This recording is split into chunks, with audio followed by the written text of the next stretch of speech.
شريك له وأشهد أن سيدنا ومولانا محمدا عبده ورسوله الذي لا نبي ولا رسول بعده. أما بعد فإن أصدق الحديث كتاب الله وخير الهدي هدي محمد صلى الله عليه وسلم. اللهم أخرجنا من ظلمات الوهم وافتح لنا أبواب الغيب وأكرمنا بنور الفهم وسهل أخلاقنا بالحلم. اللهم لا سهل إلا ما جعلته سهلا وأنت تجعل الحزن إذا شئت سهلا برحمتك يا أرحم الراحمين. Ibu-ibu yang dirahmati Allah Subhanahu wa taala, alhamdulillah segala puja puji serta syukur selalu dan senantiasa kita panjatkan kehadirat Allah Subhanahu wa taala. Mudah-mudahan kita semua selalu dalam penjagaan Allah, dilindungi dan dijauhkan dari berbagai macam mara bahaya dan musibah. Dan semoga semua doa-doa kita, hajat kita, pinta kita diijabah serta dimudahkan oleh Allah Subhanahu wa taala. Juga kepada guru-guru kita, orang tua kita, saudara-saudara kita yang Allah uji dengan sakit, semoga Allah tambahkan kekuatan, kesabaran dan keimanan, dan dijadikan sakitnya sebagai penggugur segala salah dan khilafnya, serta semoga sakitnya itu adalah wasilah caranya Allah dan dijadikan derajatnya di sisi Allah Subhanahu wa taala. Dan meski begitu mudah-mudahan Allah segerakan kesembuhannya sehingga bisa beraktivitas seperti sedia kala insyaallah. Salawat beriring salam tak lupa kita sampaikan kepada junjungan kita Nabi Muhammad sallallahu alaihi wasallam, kepada keluarga beliau, kepada para sahabat beliau, dan juga kepada para pengikutnya, yang mudah-mudahan kita semua masuk ke dalam barisan pengikut Rasulullah sallallahu alaihi wasallam, yang mudah-mudahan besok di hari kiamat kita semua bisa mendapatkan syafaat dari beliau. Amin ya rabbal alamin. Kita sekarang sudah masuk surat Al-Ma'un ya. Baik. Seperti biasa kita baca dulu. A'udzu billahi minasy syaithanir rajim. A'udzu billahi minasy syaithanir rajim. Bismillahirrahmanirrahim.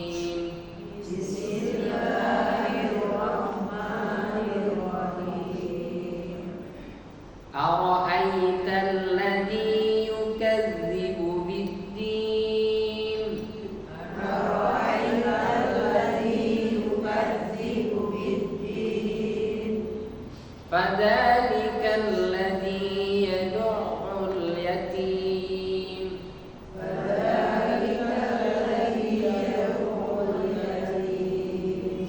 Yad'u ini ainnya bertasydid, bukan disaktah, bukan diberhentikan. Tidak boleh. Fadzalika alladzi yad'ul yatim. Yad'ul bunyi ainnya hilang.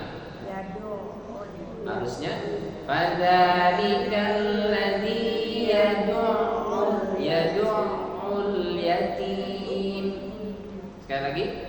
Fadzalika alladzi yad'ul yatim ولا يحض على طعام المسكين ولا يحض على طعام المسكين فويل للمصلين الذين هم عن صلاتهم ساهون فويل للمصلين الذين هم عن صلاتهم ساهون الذين هم يراءون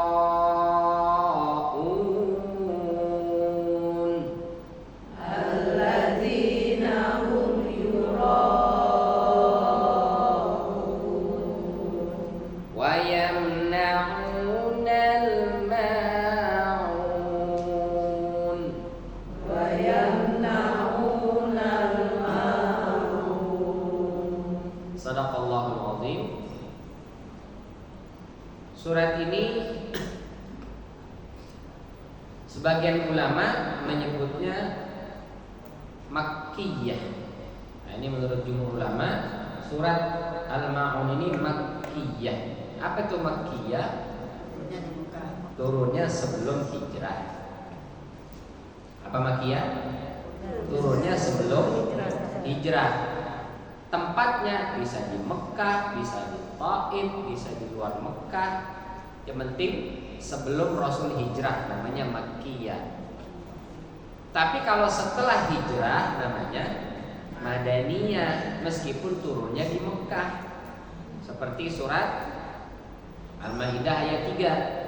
Al-yawma akmaltu lakum dinakum wa atmamtu alaikum ni'mati wa raditu lakumul Islam dina.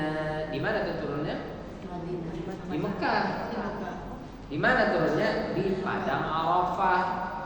Ketika sedang wukuf di tanggal 9 Zulhijjah. Arafah itu di mana? Mekah atau Madinah?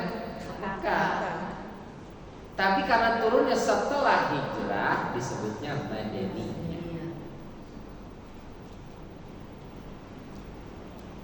Surat ini, surat Al-Ma'un, jumhur ulama mengatakan Makkiyah, turun sebelum Nabi hijrah ke Madinah.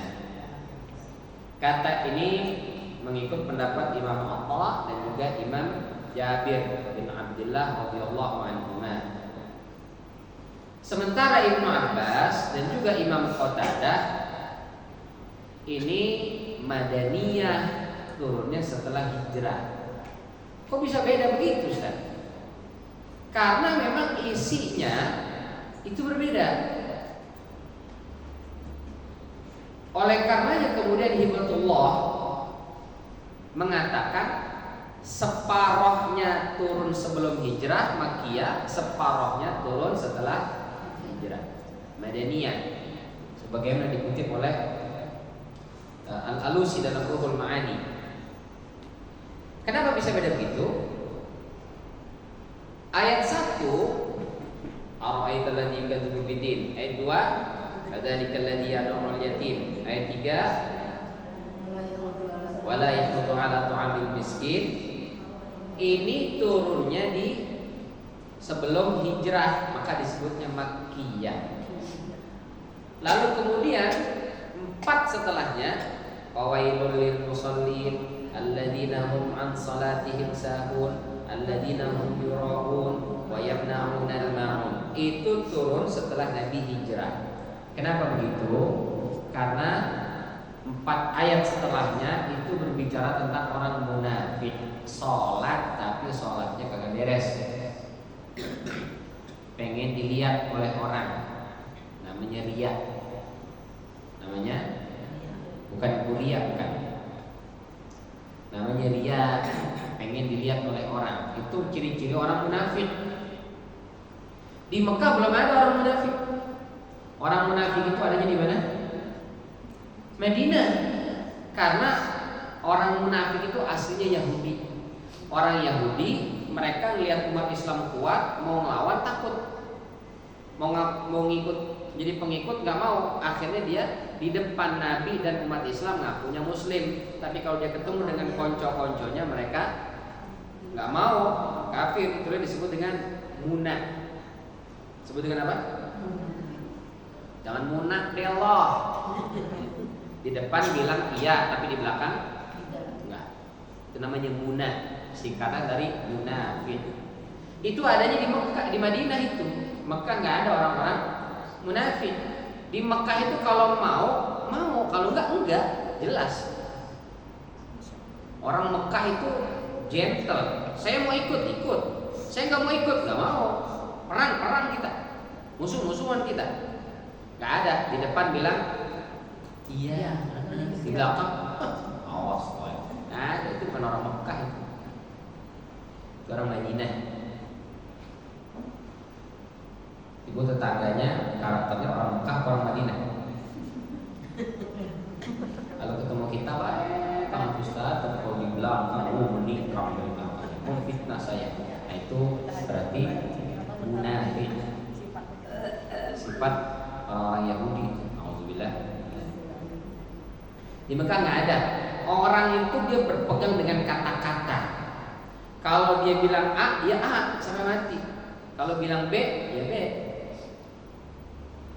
Kita pernah ceritakan tentang kenapa ayah Rasulullah Abdullah itu nyaris disembelih kan. Jadi di Mekah ketika itu sedang musim paceklik kemarau panjang, nggak ada air minum. Maka kemudian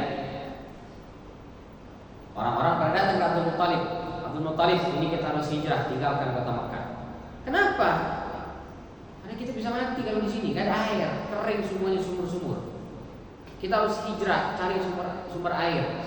Nanti siapa yang jagain Ka'bah? Ya terserahlah. Habis kalau kita bertahan di sini mati kita, nggak ada air sama sekali.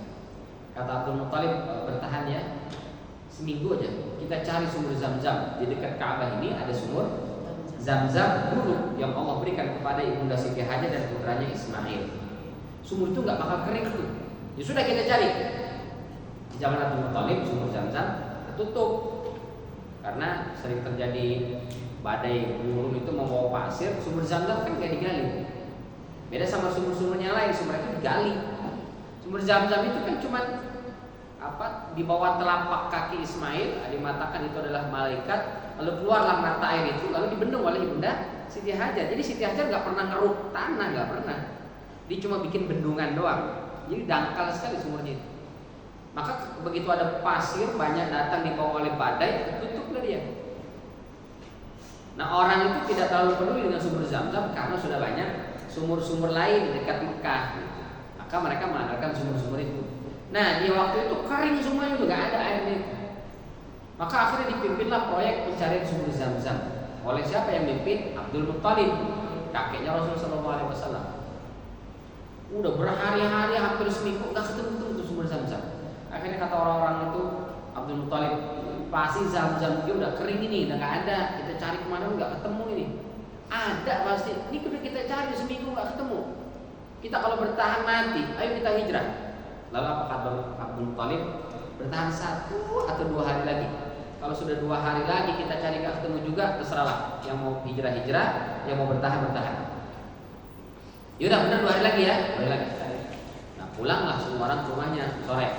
Sebelum pulang Abdul Muttalib tawaf di Ka'bah. Selesai tawaf, beliau pegang tuh Hajar Aswad berdoa, ya Allah, ini adalah rumahmu, kami hanya sebagai pelayan di rumahmu ini Ka'bah. Ya Allah, di sini nggak ada air, kering, kemarau panjang. Kami kalau bertahan bisa mati. Tapi aku yakin di dekat rumahmu ini ada sumur Zam-Zam yang dulu kau berikan kepada Siti Hajar dan juga Ismail. Kami butuh Zam-Zam itu ya Allah. Tolong tunjukkan kepada kami di mana itu letaknya sumur Zam-Zam. Aku rela ya Allah, walaupun harus menyembelih salah satu anakku, yang penting Zam-Zam ketemu. Ucap tuh, ngomong dia. Pulanglah ke rumah, tidur istirahat. Besok dilanjutkan pencarian sumur Zam-Zam. Ketemu sumur Zam-Zam. Satu Mekah heboh. Semua bersyukur, semua gembira. Alhamdulillah Zam-Zam ketemu. Yang ambil 10 ember, 10 ember, ambil air. Gak kering-kering. Mereka bahagia luar biasa. Satu Mekah bahagia, Abdul Muttalib pulang mukanya cemdetut bin cemberut. Ditanya oleh istrinya, Beb,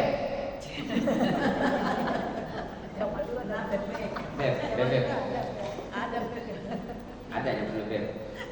Kau ini kan kepala suku, kau yang mimpin proyek pencarian sumur Zam-Zam. Berhari-hari dicari sumur Zam-Zam gak ketemu. Sekarang udah ketemu. Orang semua bahagia. Kenapa kau satu-satunya justru yang pulang sedih? Harusnya kau yang paling bahagia. Kata istrinya tuh. Apa jawab Abdul Muttalib? Kan begitu Beb. Kemarin sore sebelum pulang aku sempat berucap di depan Ka'bah. Apa yang kau ucapkan? Kalau sumur Zam-Zam ketemu, aku rela menyembelih salah satu dari anak. Ini orang Arab tuh, Mekah itu mereka memegang kata-kata. Itu ucapan doang, tapi karena sudah terucap, nggak boleh tidak dilakukan. Pantang, malu, aib, padahal nggak ada yang saksikan, nggak ada yang menyaksikan, nggak ada yang dengar. Abdul Muttalib ngomong itu sendirian di depan Ka'bah. Tapi kalau sudah terucap, nggak mungkin dia tidak lakukan, harus dilakukan. maka dikatakanlah kepada istrinya. Nah, itu masalahnya Beb. Aku kemarin sudah ngomong, ya Allah, aku rela menyembelih salah seorang dari anakku, yang penting Zam-Zam ketemu. Kira-kira kalau ibu jadi istrinya Abdul Muthalib posisi seperti itu, apa ibu bilang? Pertama KTK, makanya kalau ngomong jangan sembarangan. KTK selalu ngomong, satu. Atau yang kedua, ada saksinya gak kemarin? Gak ada. Ya gak apa-apa, orang gak tahu ini. Kalau kita dia. Tapi buat orang Arab Mekah enggak. Kalau sudah terucap itu pantang. Jadi kalau sudah bilang A, ame mati diperjuangkan. Kalau bilang B, ya B. Gak ada mencelak. Itu bukan karakter masyarakat Mekah. Lalu apa kata istrinya, Bu? Kata istrinya Abdul Muthalib, ya sudah. Kita panggil anak-anak kita kumpulkan mereka, kita kasih tahu ke mereka. Dikumpulkanlah anaknya, ada 10. Anak Abdul Muthalib itu ada 10. Kumpul semuanya. Diceritakan oleh Abdul Muthalib. Nah, kemarin Bapak berucap gini, maka di antara kalian harus ada yang disembelih karena sumur Zam-Zam sudah ketemu.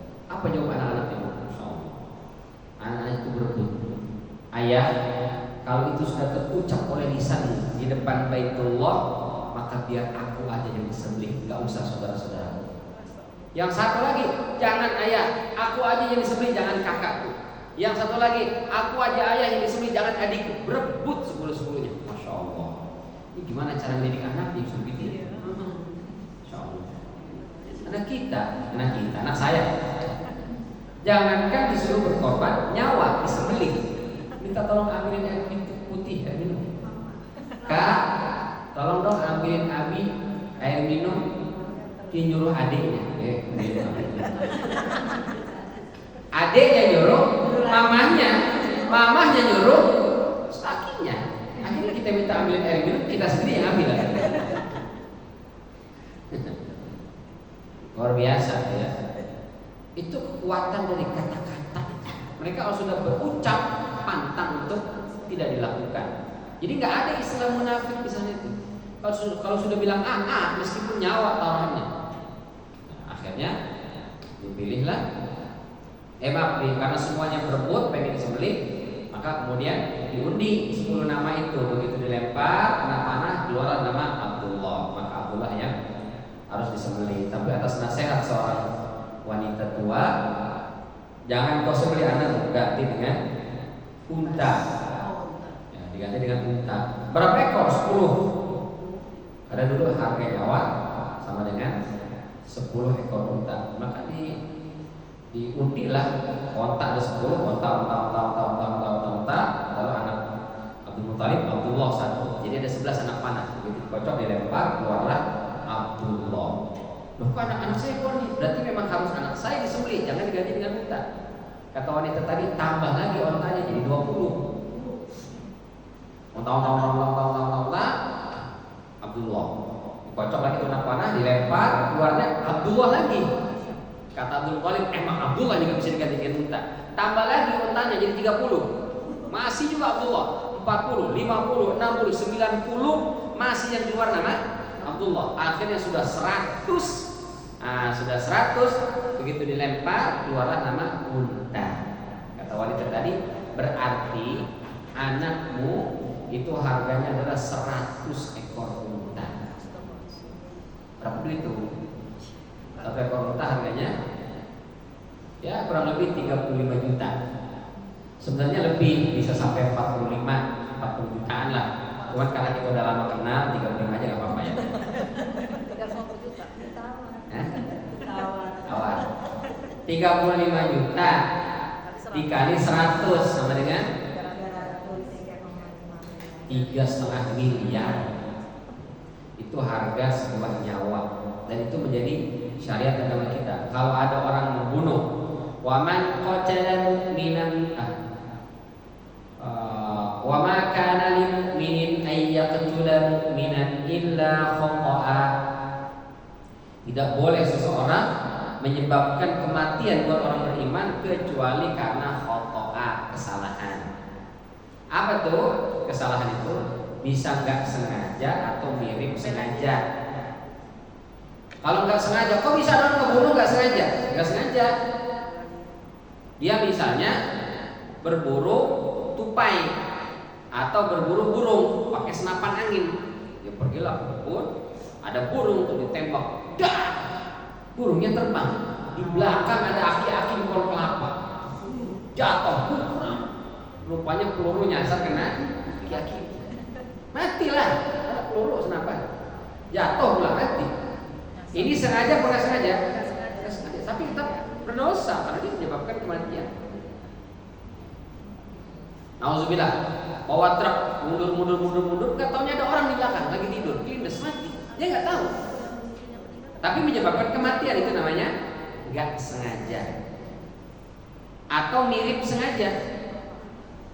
Dia kayak sengaja tapi nggak sengaja, mirip sengaja. Bagaimana contohnya?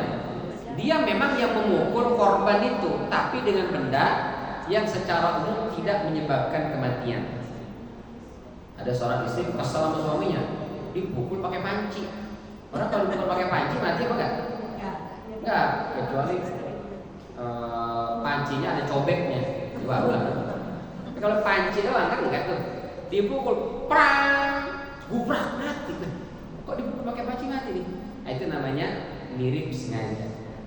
Kalau ada orang menyebabkan kematian karena tidak sengaja atau mirip sengaja, apa katanya? Fatahriru raqabatin mu'minah. Maka sebagai tebusannya dia harus memerdekakan seorang budak perempuan yang beriman. Kalau nggak ada budak beriman, zaman sekarang nggak ada, wadiyatum musallamatun ila ahlihi. Dia harus memberikan tebusan kepada keluarga korban. Berapa tebusannya? 100 ekor unta. Berapa tadi? 3,5 miliar harga nyawa. Kalau kemarin yang demonstrasi kelindes mobil Barakuda itu kira-kira enggak sengaja apa mirip sengaja apa sengaja? Kalau misalnya itu tidak sengaja, misalnya atau mirip sengaja, dia tetap harus memberikan tebusan. Berapa tebusannya? 3,5 miliar. Udah dikasih rumah Ustaz keluarganya. Berapa harga rumahnya? Ya mungkin 700 sampai 1 M lah. Itu belum. Karena tebusannya harusnya 100 ekor unta 3,5 miliar. Nah ini cerita ini menunjukkan apa? Orang Mekah itu mereka kalau mau ya mau, kalau enggak ya enggak. Sama seperti Abu Thalib. Abu Thalib itu dia tidak mau beriman, dia sampai meninggal dia tidak beriman. Enggak ada di depan Nabi Muhammad bilang beriman, tapi nanti di belakangnya bilang enggak. Itu namanya memegang kata-kata. Berbeda dengan di Madinah, orang Yahudi itu bilang di depan Nabi Muhammad bilangnya beriman, tapi di belakang mereka kafir. Mereka tidak beriman kepada Allah. Itu namanya munafik.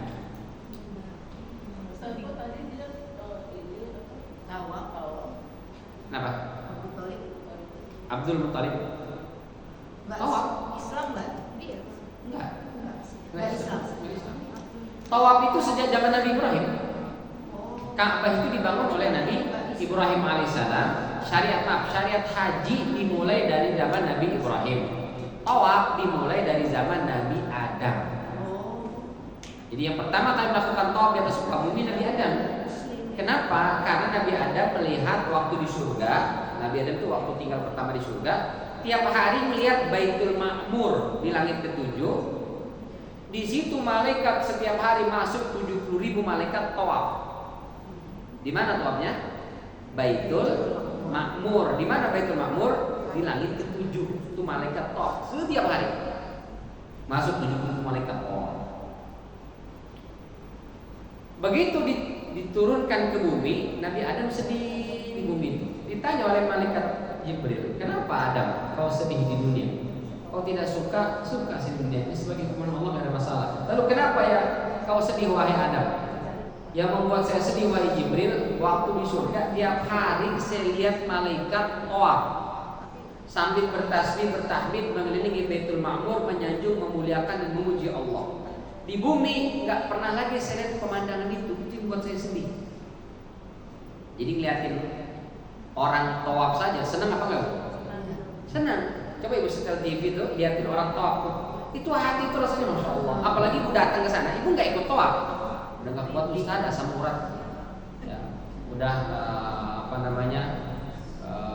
bengkak-bengkak nih, dengkul sudah pada leklok, ustaz nggak kuat. Tapi saya seneng ya tawaf, senang luar biasa. Itu manusia yang tawaf, apalagi kalau malaikat. Maka Nabi Adam bilang, di dunia ini saya nggak bisa lagi menyaksikan malaikat tawaf, wahai Jibril. Lalu Allah perintahkan Jibril kasih tahu sama Adam, bangunlah di sebuah rumah, di dunia ini sebuah rumah mirip atau seperti yang dia lihat di Baitul Ma'mur. Lalu dia silakan melakukan tawaf dan juga keluarganya seperti yang dia lihat malaikat melakukan tawaf. Itulah yang pertama kali membangun Ka'bah siapa? Nabi Adam alaihissalam. Di mana dibangunnya? Persis di tempat yang sekarang Ka'bah itu. Itu tuh Ka'bah itu kalau ditarik garis lurus Bu, ke langit ketujuh itu sejajar dengan Baitul Ma'mur. Jadi di bumi kita tawaf 7 putaran, di langit itu malaikat yang tawaf berbarengan pada satu garis lurus. Luar biasa. Itu karenanya ibu kalau sudah tawaf di situ, itu doa-doa sangat mustajab. Kenapa?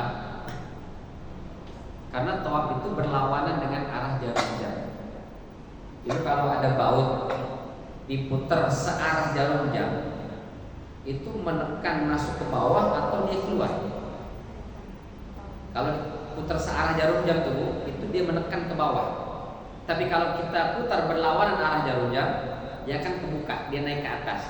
Tutup galon minum tuh, kalau ibu putarnya ke kanan searah jarum jam, dia akan nutup. Kalau kita buka ke kiri kan, ya enggak? Ke kiri itu ke atas gerakannya. Tawaf kita itu ke kiri apa ke kanan? Kiri. Ke kiri berlawanan arah jarum jam. Berarti energinya itu bukan ke bawah, ke atas. Sampai tembus ke Sidratul Muntaha, sampai ke Baitul Ma'mur. Maka energi itu naik ke atas. Itulah doa-doa yang kita panjatkan di situ, terdorong oleh energi itu sehingga cepat nyampe dan diijabah oleh Allah Subhanahu wa taala. Jadi tawaf itu dijadi zaman Nabi Adam alaihissalam. Tapi kalau haji sejak zaman Nabi Ibrahim alaihissalam. Jadi udah ada orang-orang jahiliyah dulu, mereka biasa tawaf. Termasuk Ibunda Khadijah sebelum menikah dengan Rasulullah itu tawaf.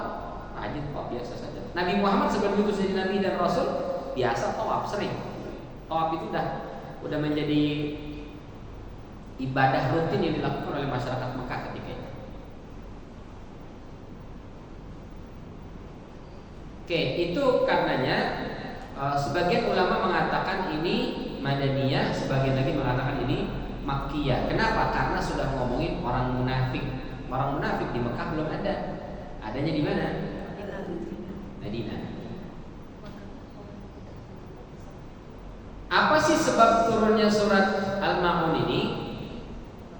Qala Ibnu Jurayj, berkata Ibnu Jurayj, nazalat fi Abi Sufyan. Surat Al-Ma'un ini turun mengenai atau berbicara tentang Abu Sufyan. Apa yang dilakukan Abu Sufyan? Kok sampai turun surat Al-Ma'un ini? Wa kana yanharu fi kulli usbu'in jazuran. Setiap minggu dia suka menyembelih hewan sembelihan, entah kambing, entah unta. Untuk apa? Pesta. Orang-orang Mekah dulu itu, orang-orang kaya, mereka hobinya makan-makan, pesta-pesta, nyembelih binatang setiap minggu disembelih, undang-undang kroni-kroni konco-konconya. Faqala minhu yatimun syai'an. Lagi pesta begitu datang anak yatim, minta sedikit daging itu. Faqara'ahu bi'asa. Dia angkat tongkatnya, dia habis ke anak yatim. Pergi kamu. Kamu merusak pesta saya. Fa anzalallahu hadhihi surah. Maka Allah turunkanlah surat ini. Surat apa? Al-Ma'un. Ara'aita alladhi yukadzibu bid-din fadzalika alladhi yad'u al-yatim. Yad'u maknanya bisa menghardik. Tahukah kamu siapa itu orang-orang yang mendustakan agama? Itulah orang yang menghardik, membentak, mengusir anak yatim. Nah itu kata Imam Al-Tabari. Jika ada orang suka ngusir anak yatim berarti dia Abu Sufyan.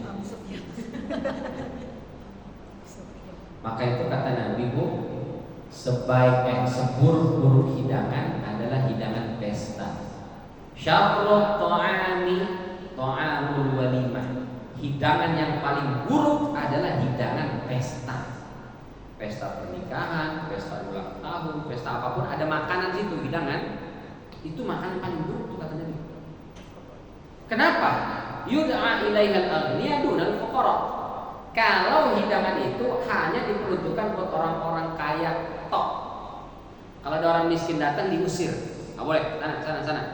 Itu berarti hidangan terburuk. Kadang kita kalau ngadain pesta, kita undang itu yang orang-orang berduit doang ataukah orang fakir miskin juga kita undang. Kalau kita batasi undangan hanya buat orang-orang yang kaya-kaya saja, yang kira-kira datang kayaknya kalau bawa amplop nih Ustaz. Kalau bawa amplop kayaknya gak ada isinya nih, gak usah kita undang. Berarti hidangan itu menjadi hidangan yang buruk kata Nabi SAW.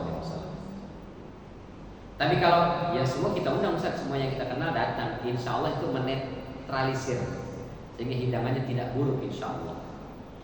Ya Ustaz, kita memang di gedung, kalau kita undang semua orang nggak cukup makanannya, ya. Dan nggak mungkin kita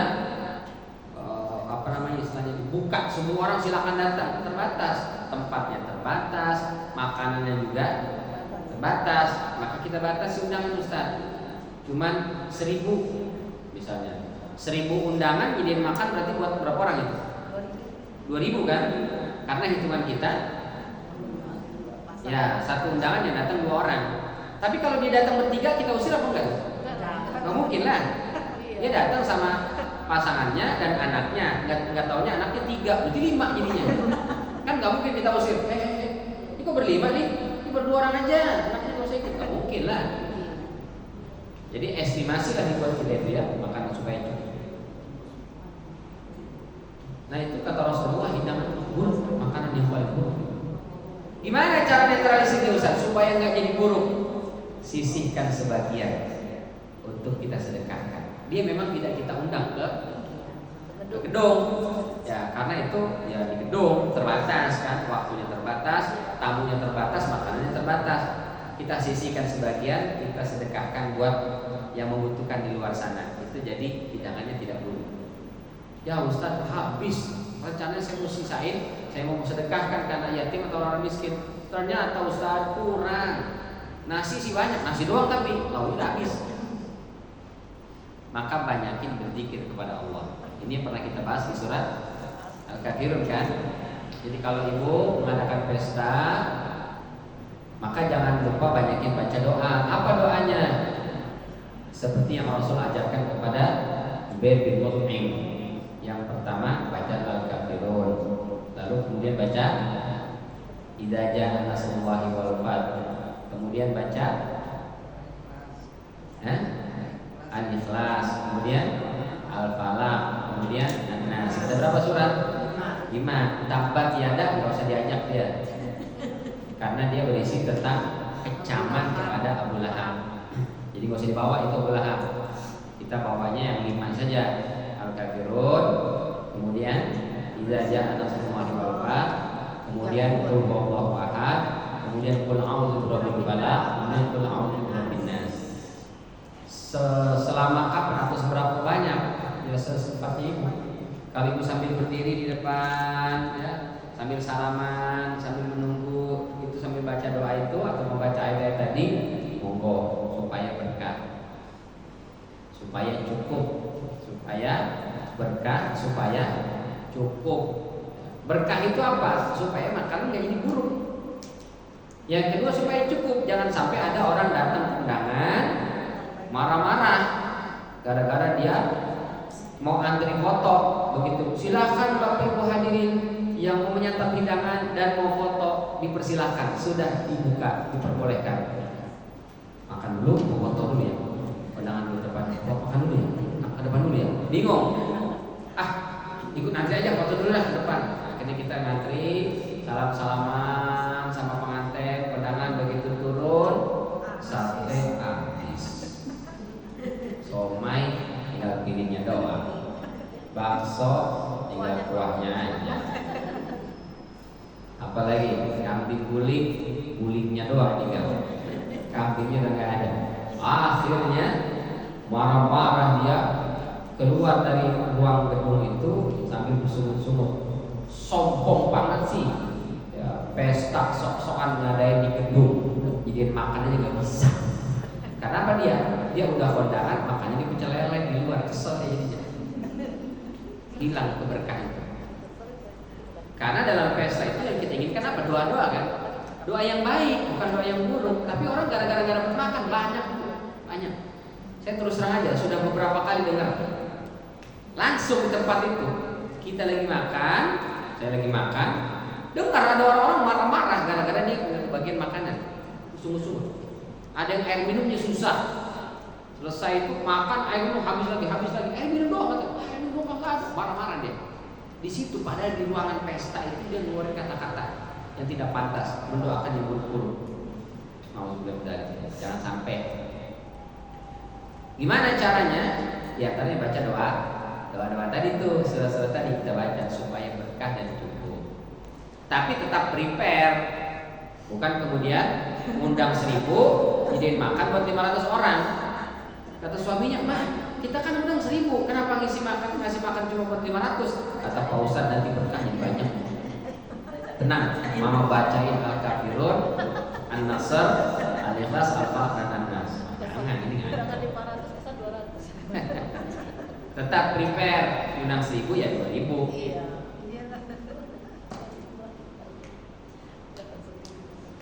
Yang kedua,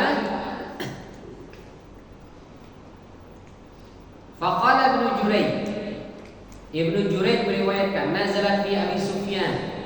Ini surat Al-Maun turun kepada Abu Sufyan. Kana yanharu jazurain. Karena dia biasa menyembelih 2 ekor kambing atau 2 ekor unta setiap minggu. Fa'atahu yatimun, datang kemudian anak yatim, fasa'alahu lahman, minta daging sedikit. Faqara'ahu bil 'asa atau faqara'ahu bil 'asa. Dia hardik, dia bentak, dia usir anak yatim itu dengan tongkatnya. Maka turunlah surat Al-Maun ini. Jadi kalau ada anak yatim datang meminta kepada kita, berilah meskipun hanya sedikit, jangan diusir. Kalau yang ngusir berarti dia Abu Sufyan. Itu kasih nggak apa-apa, kasih sedikit. Nggak ada daging nggak cukup, misalnya ya kita ganti dengan yang lain. Mohon maaf, daging ternyata habis nggak cukup. Nah ini kamu ini aja deh, ini uangnya aja lah. Jadi kalau nggak ini. Dan tidak hanya daging, apapun itu. Ibu di rumah punya pohon jambu. Ibu depan rumah ada pohon mangga, ada tetangga lewat, ada anak-anak tetangga lewat. Dia sambil lewat sambil ngambil itu mangga. Itu jadi sedekah. Jadi apa? Sedekah, itu ada pahala di situ. Menguburkan dosa. Jangankan manusia yang ngambil, ada burung hinggap. Ada burung hinggap, ada codot. Codot apa ya? Kelawar. Makan tuh jambu, makan tuh mangga. Kalau itu ikhlas itu jadi sedekah. Ada capung, ada kupu-kupu hinggap, ada ulat makan daunnya, kupu-kupu minum saripati bunganya, burung memakan buahnya. Semua binatang yang mampir di pohon mangga kita itu, atau pohon ceri kita, atau pohon apapun itu dapat pahala kita, Bu. Setiap hari dapat pahala. Apalagi kalau ada anak orang lewat, dia ngambil metik 1 atau 2 mangga itu, ambil 1 atau 2 ceri itu atau jambu itu jadi sedekah, kita dapat pahala. Selama tidak kita marahin itu bocah, kita ambil gagang sapu, anak siapa lo? Hilang pahalanya. Itu berarti Abu Sufyan. Saya perempuan masa ibu-ibu Ummu Sufyan. Tapi kalau awal-awalnya kesel dulu gimana? Kesel dulu gitu. Kita yang nanam aja Belum. Mana sih saya nanam aja belum dapat, makan kamu ambil aja. Enggak dapat pahala.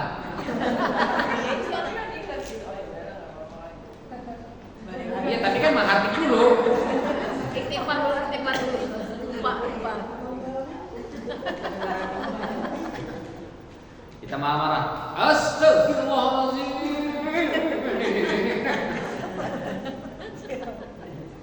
itu hilang pahalanya. Karena Allah katakan alladzina apa kata Allah itu, ya ayyuhalladzina amanu la tubtilu shadaqatikum bil manni wal adha. Wahai orang-orang beriman, jangan kau hapus pahala sedekahmu dengan manni. Apa itu manna? Manna itu artinya disebut-sebut. Udah kita kasih tapi kita sebut-sebut. Kita omongin. Itu segitu tuh, kemarin saya kasih dia tuh. Itu saya ngasih tuh. Hilang pahalanya langsung. Atau tidak kita sebut-sebut tapi ngasihnya sambil nyakitin. Nih, ambil nih. Setelah itu nggak pernah kita sebut-sebut, cuma nyakitin hatinya, itu hilang pahalanya kan? Kita nggak bentak Ustaz, cuma ngomong doang. Nih, ambil. Gua aja nggak makan. Giginya rapet. Maka itu juga menghapus pahala. Siapa yang bilang? Allah dalam surat Al-Baqarah. Kita buka surat Al-Baqarah tuh.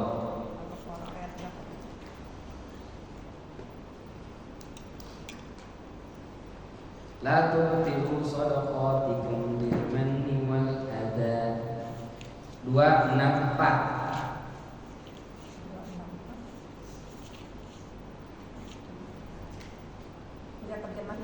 Ya, terjemahnya aja.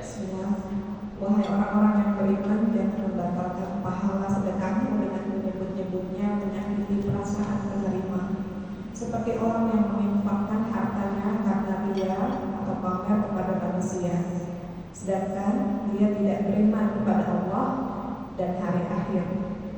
Perumpamaannya orang-orang itu seperti batu licin yang di atasnya ada debu, lalu batu itu diguyur hujan lebat sehingga di dalam batu itu licin kembali. Mereka tidak menguasai sesuatu pun dari apa yang mereka usahakan. Allah tidak akan memberikan petunjuk kepada kaum kafir. Nah, di situ Allah bilang, wahai orang-orang beriman, jangan kalian hapus pahala sedekah kalian dengan apa? Menyebut-nyebut dan menyakiti hati si penerima. Jadi pahalanya hilang, nggak dapat pahala. Udah kalau gitu gak usah kasih sekalian lah, gak dapat pahala, nggak apa-apa.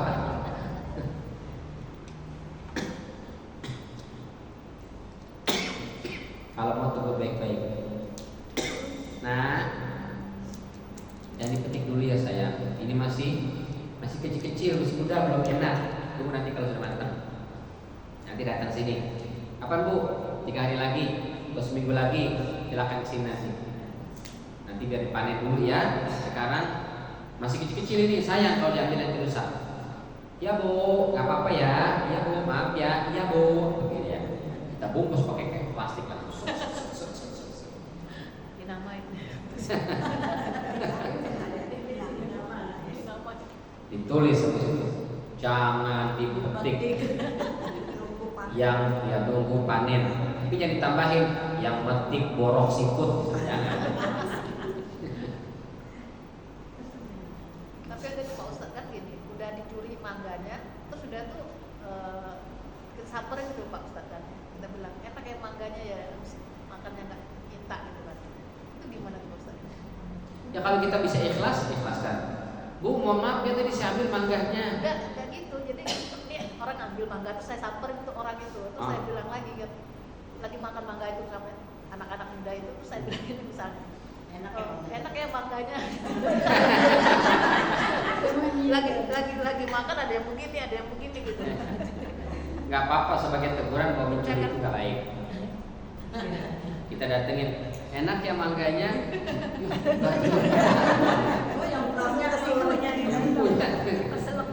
Nah kita mengajarkan, nah lain kali minta aja ya, jangan ngambil, karena mencuri itu biar bagaimanapun nggak bagus, nggak boleh. Jadi kita maksudnya untuk mendidik dia bahwa tidak boleh mencuri. Kalau mau minta aja, jangan main ambil, main coba sendiri. Nah itu namanya mencuri. Kalau mencuri jatuhnya haram, dosa. Kalau di luar rumah kita itu hak umum, kan ada yang bilang gitu ya. Kita punya buah mangga, nah itu buah mangga yang menunjukkan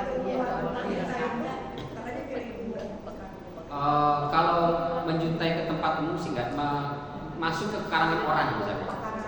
Ya, kita rumah berdekatan, nanam pohon mangga, dahannya ada yang masuk ke pekarangan orang lain, lalu dia jatuh situ, maka orang itu berhak dan boleh membeli. Kalau ke jalan, sebenarnya karena pasal semua itu masih hak kita. Kalau di jalan bebas. Bebas. Milik umum. Jangan ya, ini milik umum karena tubuh di tanah Allah maka semua milik Allah. Karena semua milik Allah, siapapun hamba Allah berhak. Yang keluar pagar, yang keluar pagar.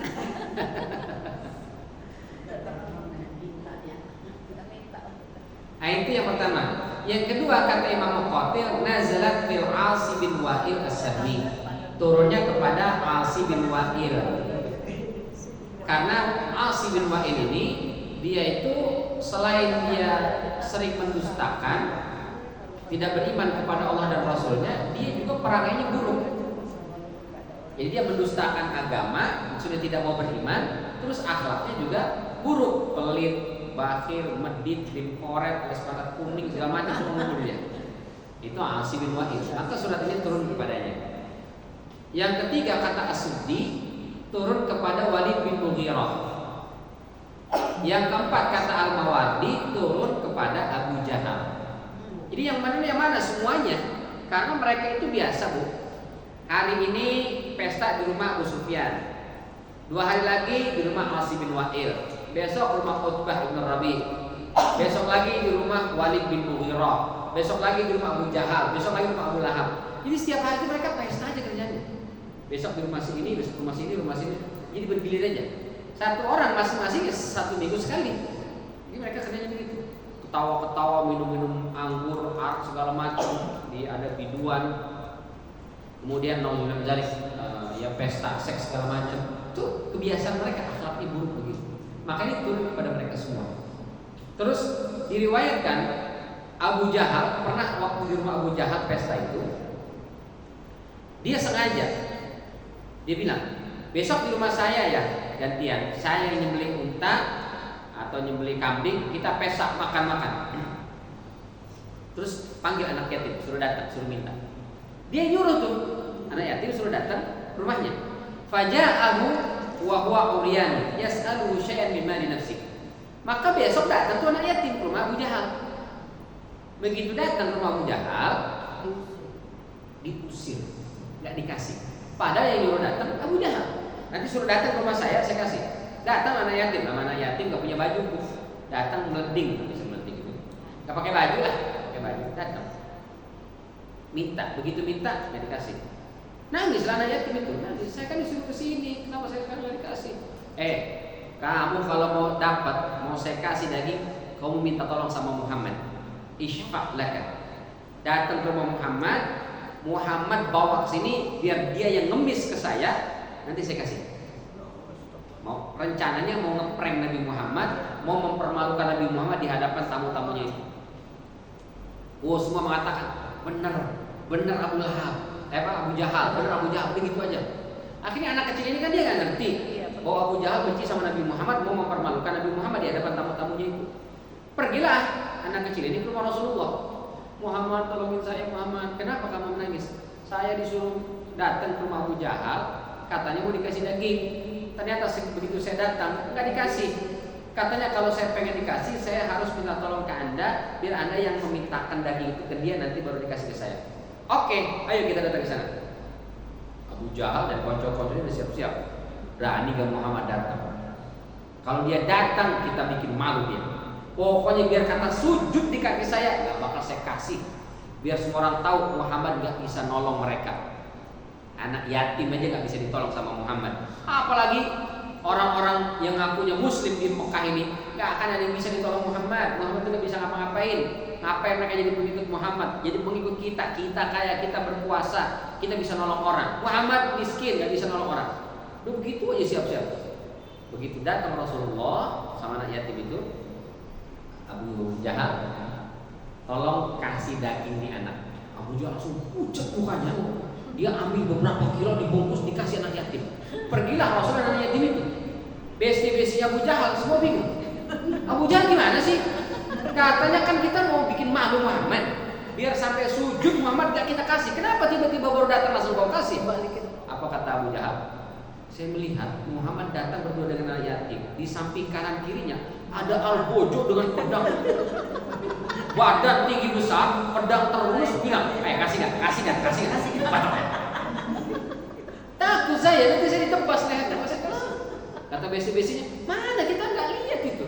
Kita nggak lihat Muhammad cuma datang berdua dengan anak yatim. Saya ngelihat mereka berempat. Itulah malaikat yang Allah utus untuk mendampingi Nabi kita Muhammad SAW. Nah ini dia riwayatnya. Ini cuma berbahasa Arab ini saya terjemahkan itu barusan tadi. Nah ini menunjukkan betapa Nabi itu sangat melindungi anak yatim.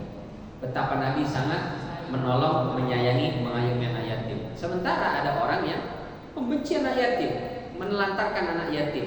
Nah, berarti siapa yang menelantarkan anak yatim? Dia temannya Abu Jahal, Al-Sib bin Waqid dan Abu Sufyan, Abu gosok semua itu. Tapi kalau dia peduli dengan anak yatim, dia menyantuni anak yatim, maka dia bersama dengan Nabi Muhammad SAW. Nah ini sebagai prolog pengantar dari surat Al-Ma'un. Insya Allah nanti kita akan lanjutkan baru masuk ke ayat pertamanya. Jadi sekarang belum masuk ayat pertama, masih pengantar atau prolog. Baik, sampai di sini diberkati Allah. Mungkin ada yang mau ditanyakan, ditambahkan atau meneruskan kepada Allah. Silakan Ibu kalau ada mau pertanyaan. Iya juga atau penting. Ustaz, kalau pamannya Rasul tetap bukannya Muslim ya? Siapa? Abu Lahab. Abu Lahab. Abu Thalib. Abu Thalib, ayahnya Ali. Riwayat yang terkuat sampai meninggal tidak Muslim. Tidak Muslim. Itu yang kemudian begitu hari meninggalnya Rasul Shallallahu Alaihi Wasallam nangis sedih. Ya. Kenapa? Karena pamannya sendiri tidak masuk Islam. Lalu kemudian dia mengatakan, wahai pamanku, kau sudah mendukung, kau sudah mensupport, kau sudah membantu perjuangan dakwah, tapi meninggal tidak dalam kondisi beriman. Maka aku akan memohonkan ampun kepada Allah selama aku tidak dilarang. Maka kemudian turunlah surat At-Taubah ayat 113. At-Taubah ayat 113. Ya.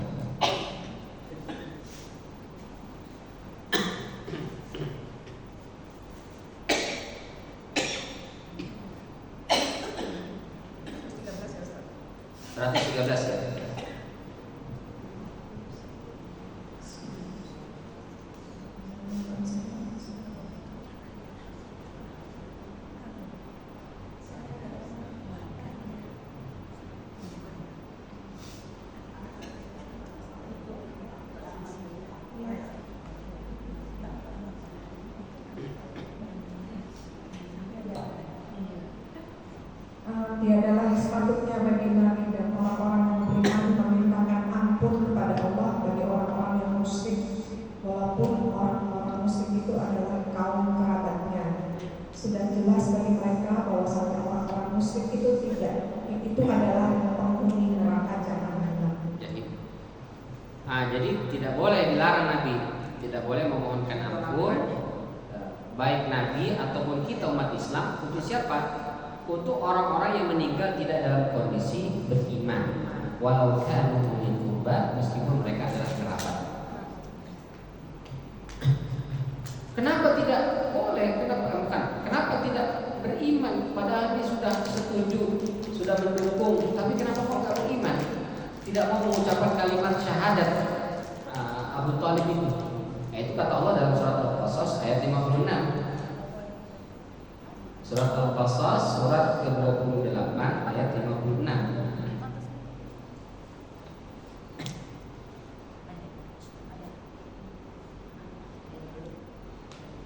Sesungguhnya engkau Muhammad tidak dapat memberi petunjuk kepada orang yang engkau kasihi, tetapi Allah memberi petunjuk kepada orang-orang yang Dia kehendaki, dan Dia lebih mengetahui orang-orang yang mau menerima petunjuk. Ya, jadi kata Allah Allah, innaka la tahdi man ahbabta. Engkau tidak bisa memberikan hidayah, petunjuk kepada bahkan orang yang sangat kau cintai, yaitu Abu Thalib. Tidak bisa. Tapi Allah lah yang memberikan hidayah. Allah alam, itu yang riwayat yang lebih sahih terkait dengan Abu Thalib. Beliau meninggal tidak dalam kondisi berislam atau bersyahadat, meninggalnya dalam kondisi kafir. Jadi paman Nabi yang beriman cuma dua, yaitu Hamzah bin Abdul Muttalib dan Abbas bin Abdul Muttalib. Kalau bibi-bibinya banyak, ada bibinya masuk sini. Cukup? Mau tanya? Ya, silakan. Apa suatu keluarga itu punya anak 4, tapi anaknya itu sudah masuk Islam semuanya, tinggal ibunya masih kafir. Itu nanti ya masih kafir. Nanti kalau seumpama ibunya meninggal, doa-doa anaknya sampai atau tidak? Enggak. Jadi berdasarkan At-Taubah 113 tadi, kalau mohon maaf ya dari ibunya tadi meninggalnya tidak dalam kondisi muslim, doanya tidak sampai. Tidak terima. Tapi kalau ibunya masih hidup, didoain nyampe. Lagi hidup ibunya ini masih hidup, anak-anak meskipun beda agama, anaknya doain, ya Allah sehatkan ibu saya, panjangkan umurnya, mudahkan rezekinya, berikan hidayahmu kepadanya, itu bisa nyampe. Allah akan panjangkan umurnya, sehatkan badannya, mudahkan rezekinya, bukakan hatinya sehingga menerima hidayah. Tapi kalau sudah meninggal, stop, tidak bisa. Maka doakanlah ketika masih hidup, jangan nunggu meninggal.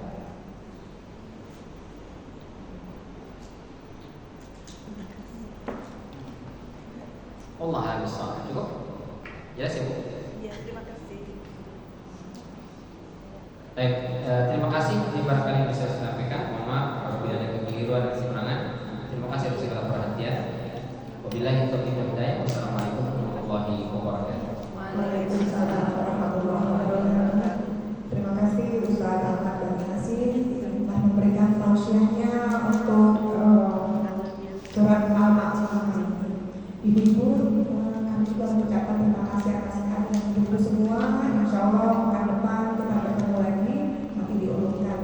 Kemudian kita tutup sama-sama dengan membaca doa kafaratul majelis. Subhanallah wa bihamdika asyhadu an la ilaha illa anta astaghfiruka wa atubu ilaik. Terima kasih. Assalamualaikum warahmatullahi wabarakatuh.